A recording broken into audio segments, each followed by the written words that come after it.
Hi, coming to you today from the very cold South Bend, and as you can see, there's snow behind me, lots of snow. I want to talk to you today about how you think. We've talked about that. I've talked about that before, but I'm reading a book called The Gap and the Gain, and it talks about how you think. And one of the references it gives is this Jansen was the last name, I believe, of this skater who was an amazing skater, but when he went to the Olympics and places, he lost. And evidently he was always thinking about, I'm not doing good, I need to do better, and kind of in that kind of criticizing himself mode. And he kept losing. And when he's in the last race of his career, he decided, you know what, I'm going to lose this, so I'm going to think about, this has been a great opportunity. All the places I've been, the people I've met, the discipline I've learned from the work, that kind of thinking, and he won.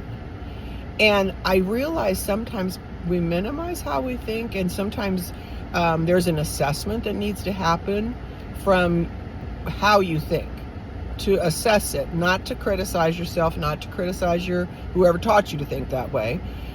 Just to assess it and understand that this is an area that I maybe need work in.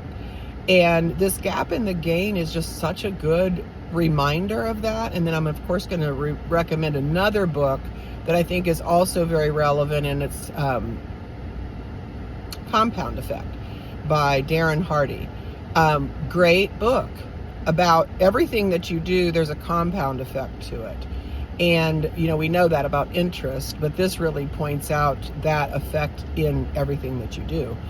And just wanted to bring those two books to your attention. Just, again, not to criticize how you, don't criticize how you think. Oh, my family taught me how to think like this.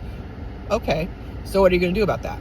And it's not easy. And that's why I'm such a big fan of accountability, because it helps us do the things that aren't easy.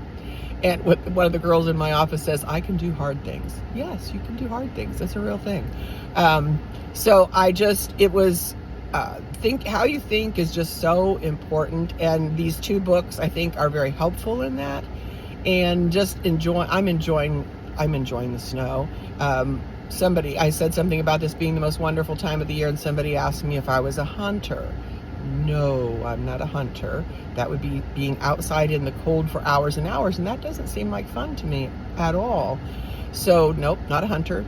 Most wonderful time of the year, because you get to spend time with your family, and you measure it by days instead of hours. That's the winner for me. But just wanting to wish you a happy holiday season. I'll be back again because I have another thought brewing in my head. But just wanted to bring these two books to your attention to hopefully be helpful. Have a lovely day.